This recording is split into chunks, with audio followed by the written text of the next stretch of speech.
মক্কায় ইহুদিরা এসে দল পাকালো, চল মুহাম্মদকে আজকে প্রশ্ন করে আটকায় দিব। কি প্রশ্ন করবি? ইহুদিরা বলে, এমন প্রশ্ন জানা আছে এগুলোর কিছুই মুহাম্মদ জানে না। ইহুদিরা এসে হাজির, মুহাম্মদ আমরা কালিমা পড়ে মুসলমান হব। আল্লাহ রাসূল তো মহা খুশি, তাই আসো, তবে শর্ত আছে। কি শর্ত? 3টা প্রশ্নের উত্তর দিতে পারলে লাইন ধরে আমরা সব কালিমা পড়ে ফেলব। কোন 3টা প্রশ্ন বলো? তারা প্রশ্ন শুরু করলো। প্রশ্ন নাম্বার 1, মা হুয়া রূহ। মুহাম্মদ বলো তো, রুহু কারে বলে? রুহু কি? রুহু কাকে বলে? এই ক্যামেরাম্যান, এই তোমার কি? বসো মিয়া, এখনো ভদ্রতা শিখো নাই। আলোচনার মাঝখানে এদিক দিয়ে উঠবে ওদিক দিয়ে উঠবে, চপ চপ চপ, কথা নেই, বসো। কেউ উঠবো না, ক্যামেরাম্যান, অতিথি, সভাপতি, কোনো কথা না। আলোচনার মাঝখানে no one is allowed to talk or to make any disturbance. প্রশ্ন নাম্বার 1, মা হুয়া রূহ। মুহাম্মদ বলো, রুহু কারে বলে?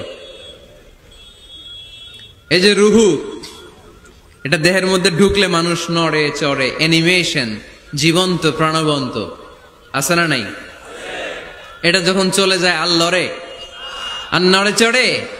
2 কান্দে ছিল যে তোমারে 2 জনা পাহারা, তোমারে একেলা থুইয়া পালাইছে তাহারা। তোমার 8 কুঠুরি 9 দরজা বন্ধ এবার হলো রে হলো, মুখে আল্লাহ রসুল সবে বলো। দুয়ারে আইসাছে পালকি, নাই হরি গাও তোলো রে তোলো, মুখে আল্লাহ রসুল সবে বলো। ও মুখে আল্লাহ রসুল সবে বলো। ঠিক কিনা? আমাদেরকে একলা ফেলে যখন রুহু চলে যায়, দেখে কোনো নাড়াচাড়া নাই। ইহুদিরা বলল, প্রথম প্রশ্ন রুহু কারে বলে বলো। 2 নাম্বার প্রশ্ন, মানহুম আসহাবুল কাহাফ। আসহাবে কাহাফ সম্পর্কে কি জানো? কি জানো বলো। গুহাবাসী, গুহাবাসীদের সম্পর্কে কি জানো? অনেক আগে তারা এসেছিল পৃথিবীতে। 3 নাম্বার প্রশ্ন, মান হুয়া যুলকারনাইন। যুলকারনাইন সম্পর্কে কি জানো বলো। প্রশ্ন কয়টা? প্রথম প্রশ্ন কি সম্পর্কে? রূহ। দ্বিতীয় প্রশ্ন আসহাবে কাহাফ। তৃতীয় প্রশ্ন যুলকারনাইন। আল্লাহ রাসূল সাল্লাল্লাহু আলাইহি ওয়াসাল্লাম বললেন, গাদান উজিবুকুম। তাফসীর ইবনে কাসিরে এসেছে, তিনি উত্তর দিলেন, গাদান উজিবুকুম, আই উইল আনসার টুমরো। আগামীকাল উত্তর দিব। কারণ জানেন না তো কি করে বলবেন, আর না জানলে উনি বানায় কিছু বলেন। কারণ কোরআন তো পরিচয় দিয়েই দিল, তিনি মন গড়া কখনো কিছু বলেন। আগামীকাল উত্তর দিব। ওরা আগামীকাল উত্তরের জন্য হাজির, কিন্তু ওহী আসে নাই, উনি বলতেও পারে না। বিশ্বনবী আবার বললেন, গদান উজিবুকুম, আগামীকাল দেব। তারপরের দিন ইহুদিরা এসে হাজির, বিশ্বনবী উত্তর করতে পারেন না। বিশ্বনবী আবার বললেন, গদান উজিবুকুম, আগামীকাল বলে দেব। আগামীকাল ওরা এসে হাজির, তৃতীয় দিনও তিনি পারেন না। এসে হাসাহাসি শুরু করছে, এই মক্কার লোকেরা দেখো, এই লোকটা এতদিন তোমাদেরকে ভুল বুঝাইছে। এই লোকটা এতদিন বলেছে তিনি নবী। তিনি যদি নবী হতো, তিনি তো প্রশ্নের উত্তর করতে পারতো। পারে না কেন? পারে না কেন? এটাই প্রমাণ করে তিনি নবী নয়। তিনি যদি পারত, উত্তর দিয়ে দিত। আপনারা এদিকে তাকান কেন? ডানে কি অ্যাম্বুলেন্স যাচ্ছে, তো আপনাদের কি হয়েছে? আপনারা এদিকে তাকান। তিনি যদি জানতেন তাহলে তো উত্তর দিতেন। পারেন না কেন? 3 দিন 4 দিন, আহা, নবীও লজ্জায় অসহায়, উত্তর দিতে পারেন না। টানা 15 দিন। টানা কয়দিন? ওহী আসে নাই, নবী উত্তরও দিতে পারে না। আল্লাহ রাসূল সাল্লাল্লাহু আলাইহি ওয়াসাল্লামের জন্য এত বিব্রতকর পরিস্থিতি আর কখনো ছিল না। তিনি বারবার বলতেছেন কালকে বলবো, কিন্তু উত্তর আসে না। এর কারণ নবী ইনশাআল্লাহ বলে নাই। কি বলে নাই? নবীর মাধ্যমে, আমার পেয়ারা নবীর মাধ্যমে আমাদেরকে শিখানোর জন্য আল্লাহ 15 দিন ওহী নাজিল বন্ধ করলেন। চিল্লায় বলেন, কয়দিন?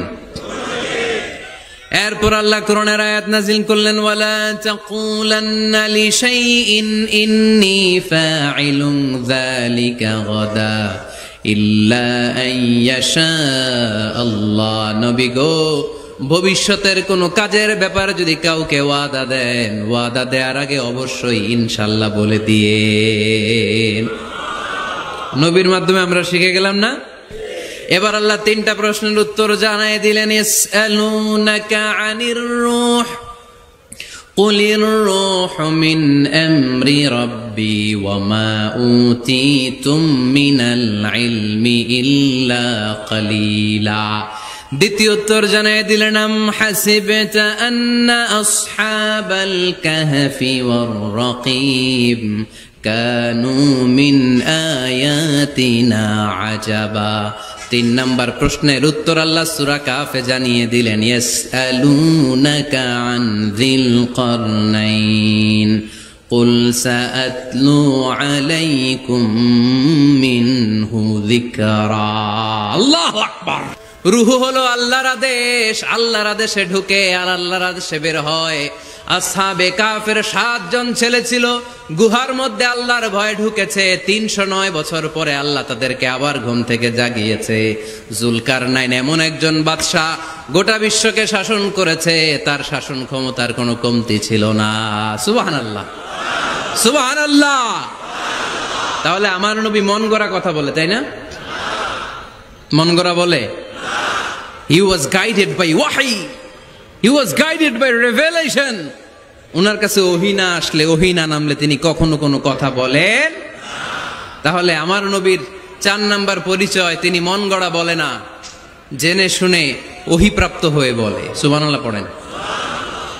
এরপর কোরআন আমাদেরকে জানালো নবীর 5 নাম্বার পরিচয়, আমার নবী হচ্ছেন দিলদরিয়া, রহমতের নবী, দয়ার নবী, মায়ার নবী, ভালোবাসার নবী।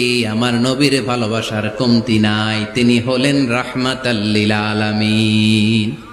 তিনি কি?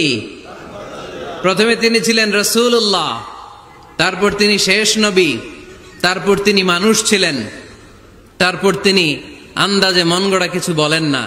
5 নম্বরে কোরআন বলল তিনি রাহমাতাল লিল আলামিন। তিনি কি? আরো জোরে বলেন।